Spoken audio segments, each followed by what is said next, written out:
Hello student, तो आज अपना इंतज़ार का घड़ी जो है वो ख़त्म हुआ और हमें आज जेईई मेन ने ये नोटिस दिया है।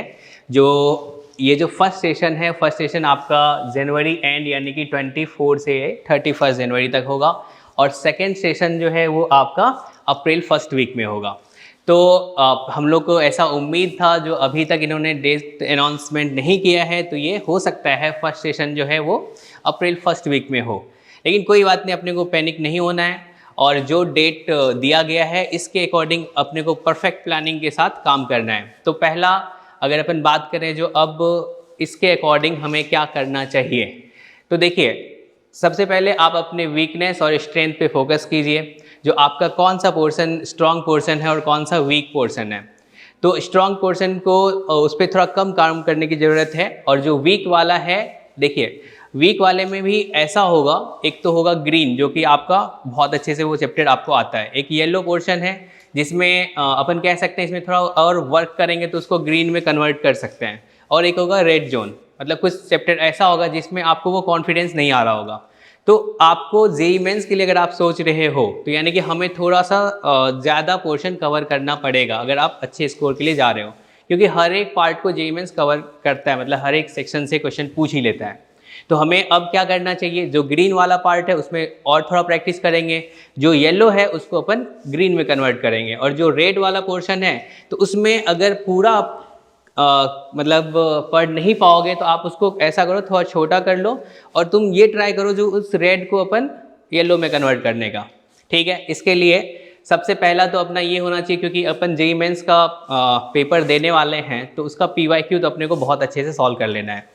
तो पीवाईक्यू कहाँ से कहाँ, क्योंकि पीवाईक्यू काफ़ी ज़्यादा क्वेश्चन हो गया, तो आपको मैं ये सजेस्ट करूँगा जो 2019 से लेके 22 का जो पेपर है, तो ये पेपर तो आप ज़रूर जेईई मेंस का कर लो। और जेईई मेंस में देखो, अगर मैथ्स वाले पोर्शन में बात करूँ तो मैथ्स में ऐसा है जो जेईई मेंस कैलकुलस वाले पोर्शन से थोड़ा ईजी क्वेश्चन पूछता है। तो कैलकुलस से आपको 10 क्वेश्चन मिल जाएगा और वो 10 क्वेश्चन सोचो आपका ईजी सा पोर्शन रहेगा, उसको कर लेना है।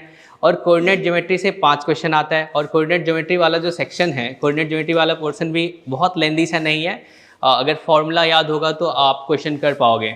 और एलजेब्रा वाले से जैसे वेक्टर इन 3D है, ये अपना स्कोरिंग है, आपको पता है फिक्स है, जो कुछ थोड़ा बहुत ज़्यादा वेरिएशन नहीं रखता है उसमें, तो ये सब पोर्शन अपने को करके जाना है। एलजेब्रा से थोड़ा कैलकुलेटिव क्वेश्चन पूछता है, जैसे मान के चलिए एक बायनोमियल है, बायनोमियल चैप्टर से अगर आप करना चाहोगे तो वो फिक्स पार्ट है, जो थोड़ा सा स्टार्टिंग वाला जो पार्ट है, यानी कि इंडिपेंडेंट टर्म्स, जनरल टर्म्स, अगर ये सब भी कॉन्सेप्ट आपको पता है तो आप क्वेश्चन कर लोगे। ठीक है ना, तो अपने को पीवाईक्यू अच्छे से सॉल्व करना है। बाकी केमिस्ट्री में आपकी प्लानिंग जो है ना, जैसे अपन का अगर एक अच्छा स्कोर करना है तो कम से कम 20 क्वेश्चंस तो आपको लगभग सही करने ही है। उसके लिए एक होता है फिजिकल वाला पार्ट, जो प्रैक्टिस से आपने लगभग तैयार कर रखे होते हैं, उसमें ज़्यादा दिक्कत नहीं होती। दिक्कत आती है कहाँ पे, इनऑर्गेनिक केमिस्ट्री में। और ज़्यादातर स्टूडेंट ये सोचते हैं कि इनऑर्गेनिक को छोड़ दें। आप ये गलती बिल्कुल मत करना, इनऑर्गेनिक छोड़ के नहीं जानी है। आपको करना क्या है, आप लास्ट टाइम में थ्योरी ज़्यादा मत पढ़िए, आप सीधे क्वेश्चंस प्रैक्टिस करिए। हमारे जो मॉड्यूल्स हैं, पीवाईक्यूज हैं, उनके डायरेक्ट क्वेश्चन प्रैक्टिस करिए। उससे क्या होगा, जो पार्ट आपने नहीं पढ़ा है क्वेश्चन के थ्रू आप उसको याद कर लिए। वैसे भी हमें नॉर्मली ज़्यादा चीज़ें याद करनी होती है, तो हम क्वेश्चन के थ्रू याद करेंगे तो हमें वो ज़्यादा याद रहेगा, एग्जाम में हम सही टिक करके आएंगे। एंड सेम थिंग आपका ऑर्गेनिक केमिस्ट्री में, ऑर्गेनिक में आप पीवाईक्यूज लगाइए और ज़्यादा से ज़्यादा क्वेश्चंस प्रैक्टिस करिए। थ्योरी बार बार पढ़ना है वो तो ठीक है, बट इसके साथ साथ क्वेश्चन ज़्यादा प्रैक्टिस करिए। पीवाईक्यूज प्लस हमारा जो मटेरियल है उसको सॉल्व करिए, और इससे आप एक बहुत अच्छा स्कोर पाओगे।